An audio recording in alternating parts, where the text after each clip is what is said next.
Ladies and gentlemen, I was prepared for more, but Ms. Tsiraki, I think, she explained what I wanted to say. So I will move on to another approach to the topic we are discussing today. But this happens to me often, and I also like it.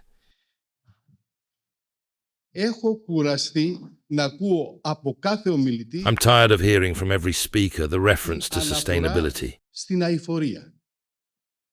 Από ποια αφετηρία ξεκινάει κανείς για να προσεγγίσει ένα πρόβλημα? The starting point from which you approach a problem is important. Για να καταλήξει κάπου. Because the starting point of the approach determines the result that will be obtained later on. Θα προκύψει στη συνέχεια.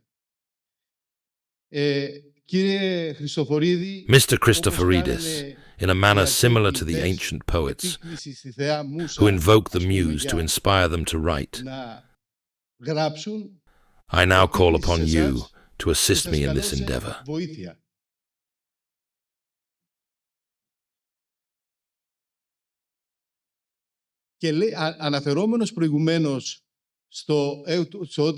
And mentioning earlier that I'm tired of hearing everyone referring to sustainability, I'll say this.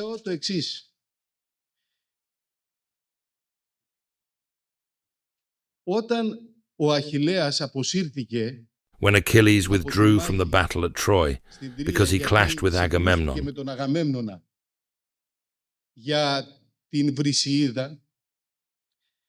and when Apollo started to help the Trojans, they sent Odysseus to convince him to return. Odysseus argued.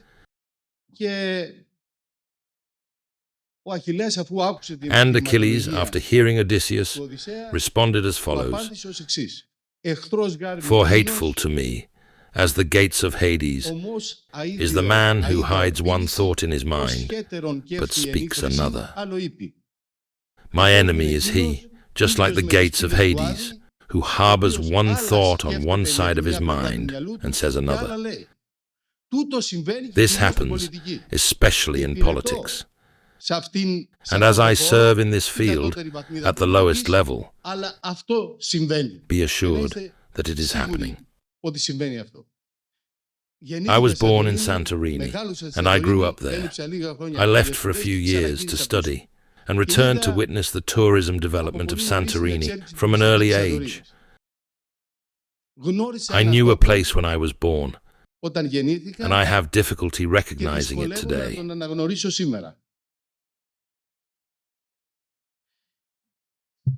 Why is that? Because I think it's a matter of culture. That's where the roots originate.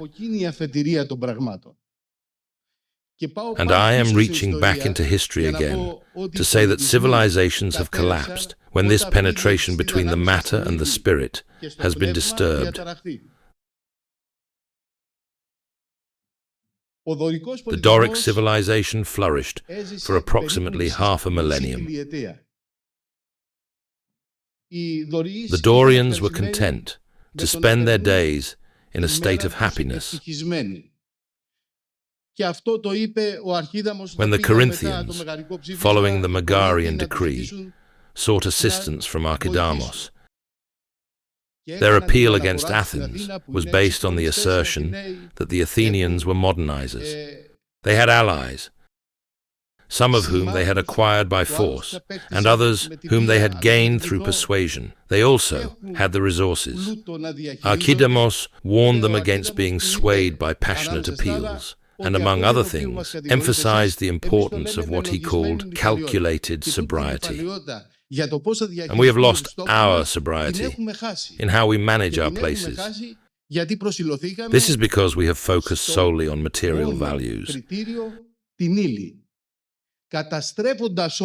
By destroying our places, we will lose all that as well. As I recall, Mr. Christoforidis mentioned earlier that each Cycladic island is unique. Each island has its own distinctive characteristics. Once more, I revert to history when I mention Nikos, who divided the citizen body into both phratries, brotherhoods, and tribes. He stated, "Phratries, protect your phratries. Tribes, protect your tribes." This implies that the identity of a place is also defined by its distinctiveness. That doesn't mean... Perhaps I should say something else first. I think that tourism industry is a very appropriate term, because it is evident that homogenizing and mass-producing tourist attractions is a flawed strategy.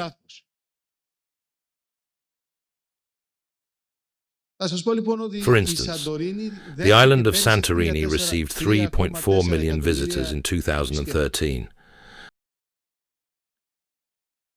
a significant increase from the 1.7 million visitors in 2012.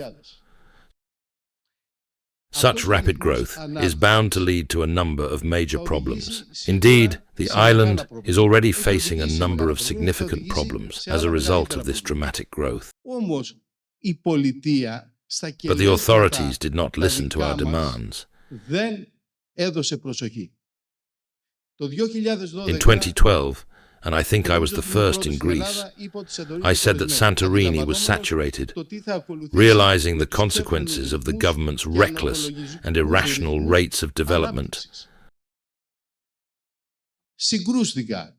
I clashed with the authorities.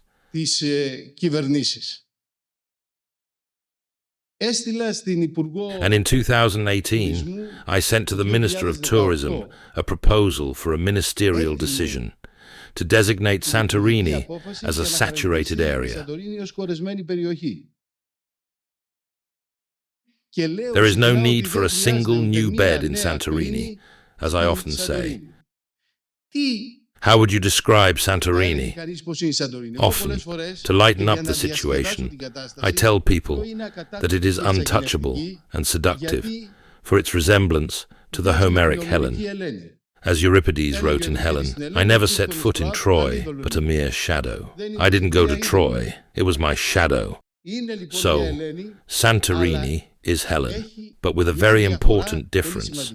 She was a shadow.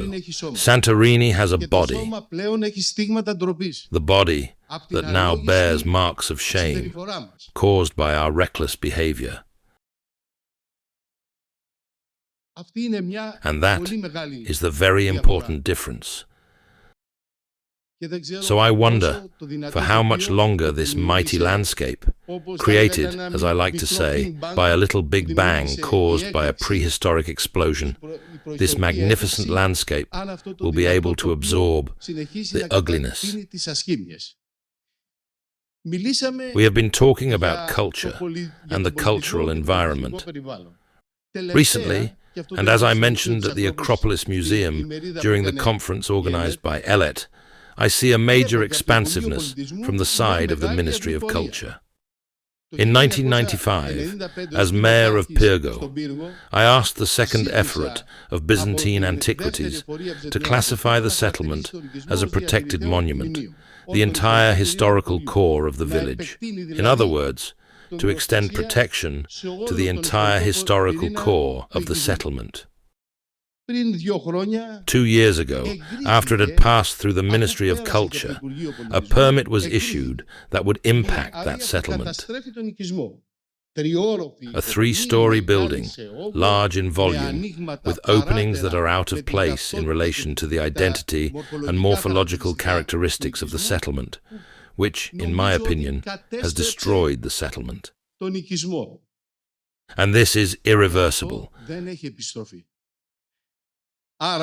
So the course is set. Development. But where does development come to an end? Where are the limits of development and of destruction? At what point will development turn into destruction?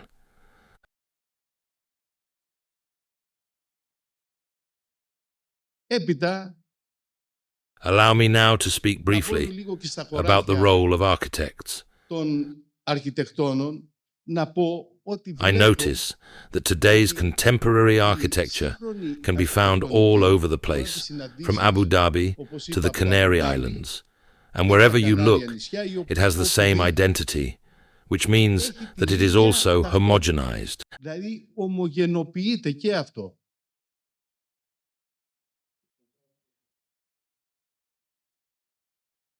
Και λέω ότι And I believe that this is the result of a perception that affects art in general. Because I think that we are living in a period of decadence in which we try to impress with provocation rather than with the elements of proportion and harmony. I regard a successful creation as one that can be well integrated into either the natural or urban environment. And I notice that in recent years, creations have not been integrating well with neither the urban nor the natural environment.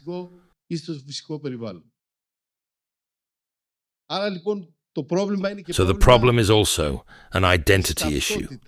The destruction of the identity of places.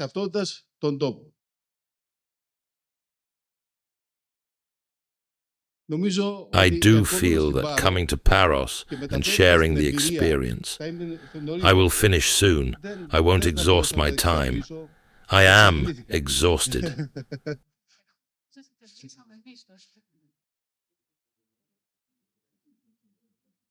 So let me say that by coming to Paros, and thank you for inviting me, I wanted to express my concern, my personal concern, through experience, because I feel that all the Cycladic islands will be heading in the same direction.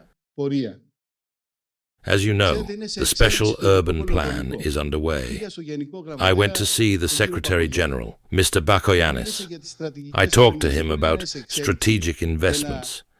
It is not possible to be engaged in the process of planning land use and simultaneously undertaking construction work. You can't do that. His response was that there is a law and that you need to look at this issue more centrally. So we have strategic investments. A strategic investment has been granted for an area of 16,500 square meters in a landscape, the landscape of Vlikada, where even the most inspired sculptor could not create what was formed by the deposition of volcanic ash. Even the most inspired sculptor could not have made this. 16,500 square meters were granted as strategic investment. So the question for us is, what is the starting point from where we begin in order to get somewhere? And that starting point is that we begin, as individuals, to serve the cause. Because decline will come quickly and certainly, for sure. Thank you for listening.